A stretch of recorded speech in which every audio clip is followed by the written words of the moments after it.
Welcome to Healthy Living. I'm Lori Johnson. Thanks for joining us today. Our topic is CTE, the brain disease caused by repeated hits to the head. My guest is Dr. Lee Goldstein, a medical doctor, PhD, and researcher at the Boston University CTE Center. Dr. Goldstein, thank you so much for being here. Great to see you. We appreciate your time. Oh, a pleasure being with you. So CTE used to be called punch-drunk syndrome when it was associated with boxers. Then about 8 to 10 years ago, we started associating it with professional football players.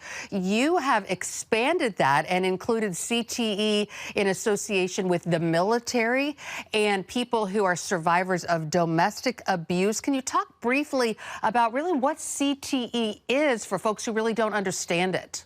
CTE is an abbreviation for chronic traumatic encephalopathy.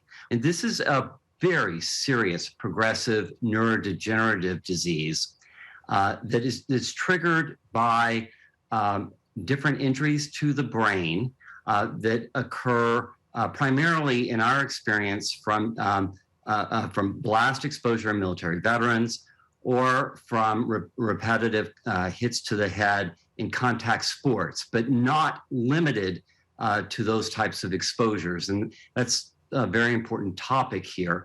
And what happens over time is that these repetitive injuries, these repetitive insults to the brain, accumulate, cause damage to the brain, and then trigger a neurodegenerative disease that then progresses over time, even in the absence of further insults. So this can be triggered earlier in life, and with these repetitive insults over time, the disease can be triggered, and then it can progress all the way to dementia and death at the end stage of the disease. We really want to raise awareness because, as you pointed out, this is not about just professional football players. We had a false sense of security when it was so closely linked to the NFL. This happens, CTE affects regular people, and it's horrifying. It's a terrible thing. Talking about the football players, there was a movie called Concussion that really brought this issue to light among the regular general public. But it was an unfortunate title because really CTE is not necessarily caused by concussions. Can you talk about that? The disease can be triggered by repetitive head injuries or other types of insults to the brain that do not result in concussion. In fact, we proved this both experimentally in laboratory studies that were conducted at my laboratory at Boston University, but we also had hints of this from our brain bank repository at the Boston University Alzheimer's Disease and CTE Center. The work that's been done both in postmortem brains from people who have had these types of injuries and in experimental laboratory settings, we've been able to show conclusively at this point that the concussion is not a part of the problem here. It's the repetitive head injuries, irregardless of whether there's a concussion or not. You are also an Alzheimer's expert, and a lot of the symptoms seem to sort of parallel Alzheimer's, but can happen to people who are much younger than typical Alzheimer's patients, right? That's right. And our work, and my work in particular, combines both my clinical training as a medical doctor with specialty in dementing disorders that include Alzheimer's disease, and also my background experience in laboratory expertise and neuroscience and brain science and experimental neurology. So this is really right at that interface where we've learned that the disease that we know of as CTE does in many ways have some of the hallmarks that we see that we also see in Alzheimer's disease. And that includes even one of the major proteins that's involved in both diseases.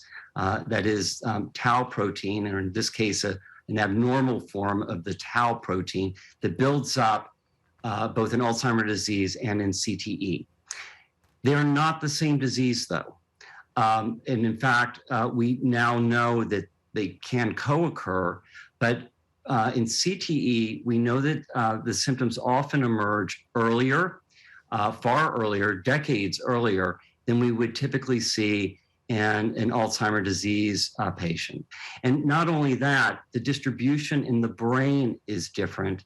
And we know now that it's likely that the pathophysiology, or the way in which the disease is started and spreads, is different as well. So they're distinct disorders.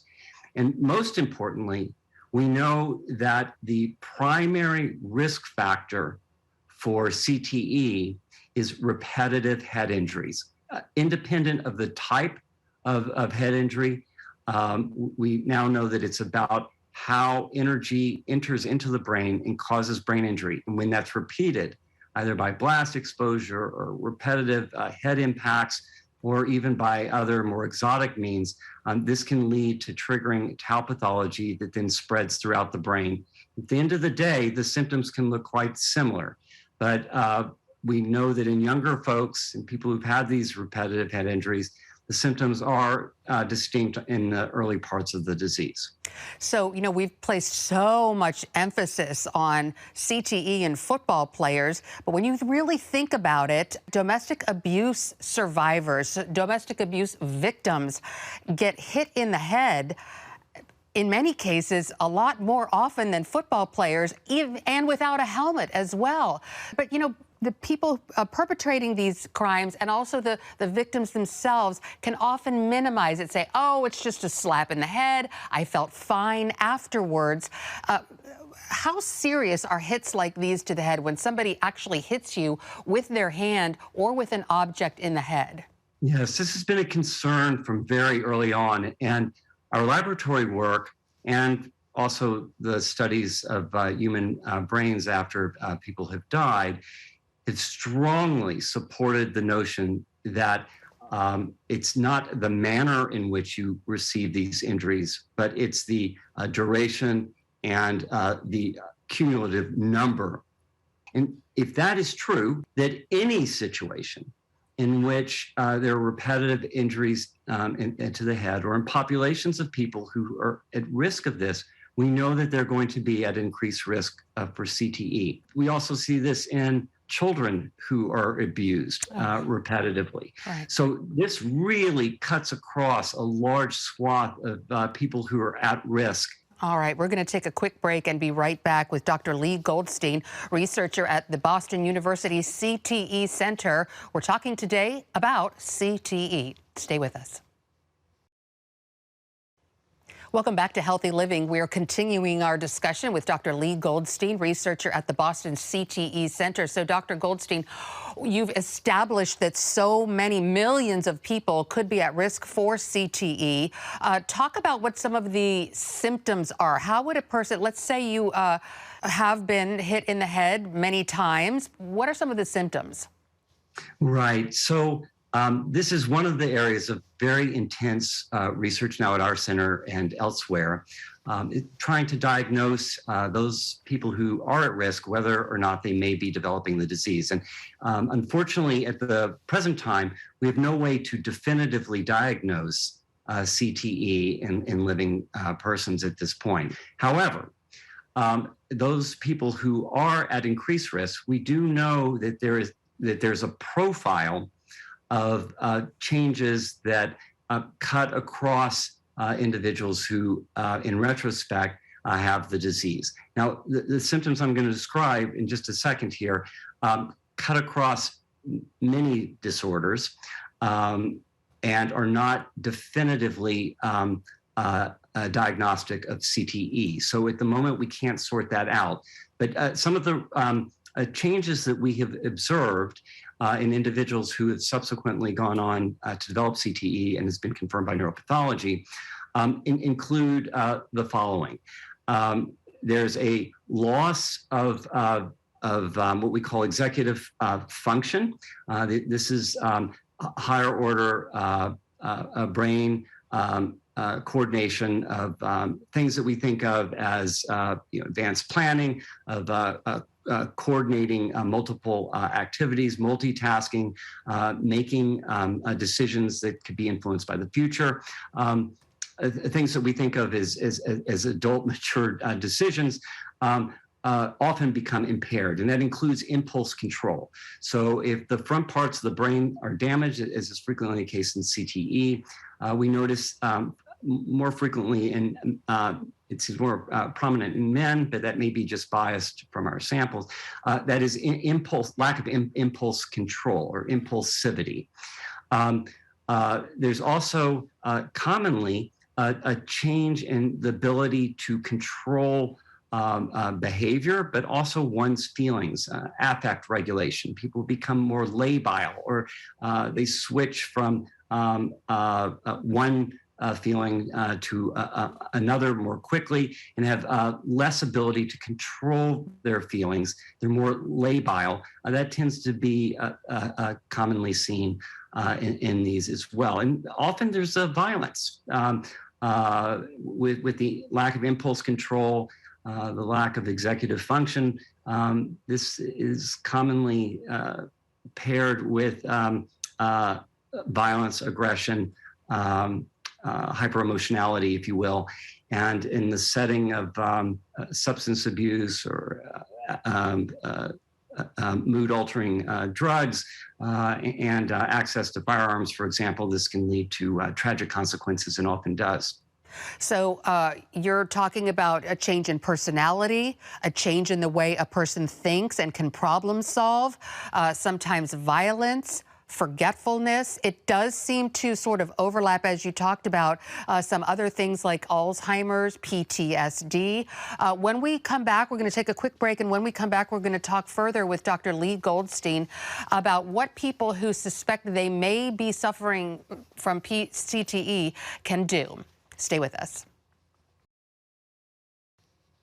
Welcome back to Healthy Living. We're talking to CTE expert, Dr. Lee Goldstein. And before the break, you were saying that CTE can only be definitively diagnosed after a person has died. You examine their brains, and that's how you can find out. And you have looked at over 1,000 of these brains at your CTE brain bank. People have donated their brains. Loved ones have donated the brains of people they suspected had CTE. And before they died, their loved ones said they acted so different. They were violent, they were moody, they were confused, they were suicidal, they were homicidal. And then you looked at the brains later and were like, yes, they had a very bad case of CTE, or they had CTE. So talk, Dr. Goldstein, about how important it is to have these donations post-mortem. Well, the donations are absolutely essential so that we can understand the disease and help our patients. Without knowing what the problem was that was underlying these sorts of changes, the forgetfulness, the changes in behavior, the changes in mood, the changes in personality, and often aggression, violence, homicide, suicide, and the like. Without the brains, we have no way of being able to determine what's going on and what had been going on. And it's often a great relief to the families to find out that their loved one was actually suffering from a terrible degenerative disease. And that goes a long way in the grieving process to helping families repair and heal and understand and have some empathy during their time of grief. So the donations are essential not only for helping the next person down the line who may be at risk for this, but also to help families understand what was going on with their loved one. So folks who might be interested in donating a brain can go to the CTE. Can you give us the website? We welcome family members reaching out to us if they're considering donation.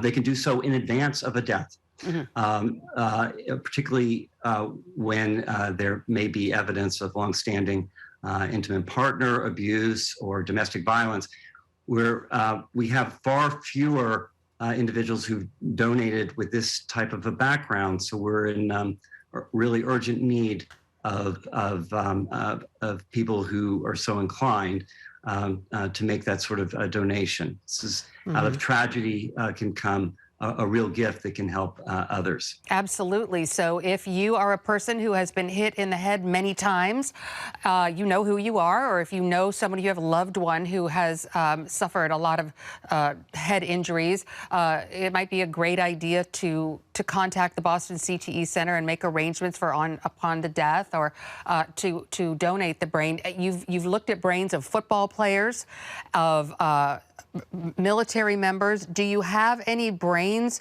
of domestic abuse victims that you can definitely say, yes, they had CTE? Yes, we do, in fact. A small number. The brain bank currently has somewhere on the order of 1,250 brains, with many more coming in every day. The vast majority of these, all but about 40 or so, are men.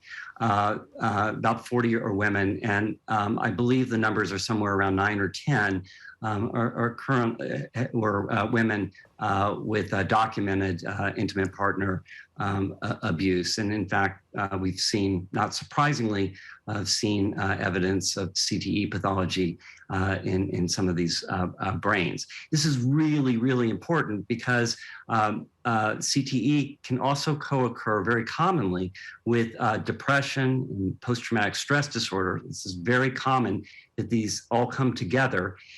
We're trying to understand how these are related, but we also see this in military veterans who've had blast exposure. So teasing that apart can be very complicated, and it's very important for us to be able to do this postmortem. But most importantly, I think, is for anyone who is at risk or is undergoing domestic violence or intimate partner abuse now, is to reach out for help. This is the most important point of all. You must reach out to seek help. There are many people in the community who've dedicated their lives to helping people who are in this situation. It's very common, and it's very difficult to get the help if you don't reach out and try to get it yourself. But now people know that if they're getting hit in the head repeatedly, that it doesn't go away, that it's not a small thing, and it's not something that goes away the next day. These can have lasting, long-term consequences. So all the more reason to get out. It's easier said than done, we understand. Well, we're going to take one final break and be right back with Dr. Lee Goldstein talking about CTE. Welcome back. We are continuing our discussion with Dr. Lee Goldstein about CTE. So, Dr. Goldstein, what should people do if they have been hit in the head many times? What's your advice to them now? Well, without a doubt, the most important thing is not to get hit in the head or anywhere else ever again. This is really the thing that we know for certain. That the more hits to the head, the worse it is for your brain. This is no surprise. And most importantly, people shouldn't be getting hit in the head in a domestic or intimate partner situation, regardless. So the most important thing is to protect yourself and your loved ones and reach out to get help. This is just so important to protect your brain, your family, your relationships, and most importantly, yourself. And regarding CTE, do you think that there is going to be a test in the future where people who are living can now be determined whether or not they have CTE? We are very actively working on this. We have new imaging techniques that we've developed and published to look at this directly. There are other blood tests that are being developed. And I think we are developing a profile that will allow us to at least determine who's at greater risk for developing the disease in the setting of folks who've had repetitive head injury exposures. So I think we're getting very close to being able to do that. And in fact, we may also have treatments in the not too distant future. We and others are working on various ways to stop the progression of the disease. But again, I just want to underscore the major way to do this and to prevent CTE is not to get hit. And if you have been hit, not to be hit again. And so that's something under all of our control right now. And if you have been hit in the head a number of times, are there any lifestyle choices that you can make to mitigate these injuries? For example, we hear things about fish oil, drugs or alcohol, sleep, nutrition. Do any of those things help? The data is, we really don't have the data for that yet. But what we do know, what we absolutely do know and have indisputable proof is that the longer the duration of the repetitive head injuries, the greater the risk of the disease. This we know indisputably. And so the thing that we know works now to reduce further risk of the disease is to prevent further injury. And we know that those folks who've had repetitive injuries, either in domestic violence situations or in contact sports or in the military, the absolute surefire way to prevent increasing risks further is to prevent further exposure. And one final question, Dr. Goldstein. You know, we talked about maybe misdiagnoses where you might be diagnosed with PTSD when you really actually have CTE. You might be diagnosed with, for example, depression when really what you have is CTE. And so people should maybe not be so discouraged if they're in therapy for these things and they're not getting better, right? Well, I think what we also know from our studies to date is that these disorders commonly occur together. So, and they can work together to make each of the individual disorders worse. So we commonly see PTSD, depression, and CTE occurring in people in middle age when we would not commonly see the co-occurrence of those three things. So the point is that if you're in treatment for one, it certainly will be made worse by an ongoing CTE process. And again, the way to prevent to reduce that risk further is to prevent further injuries to the brain. Well, Dr. Goldstein, unfortunately, we're out of time, but thank you so much for your amazing work at the Boston University CTE Center. And if people want more information, they can contact the BU CTE Center, including brain donations, which are always wonderful and greatly appreciated and advance our understanding of this awful disease. So thank you again for being with us. Great to see you. Thank you so much. And thanks to you for joining us for this edition of Healthy Living. I'm Lori Johnson. We'll see you again next week. Bye-bye.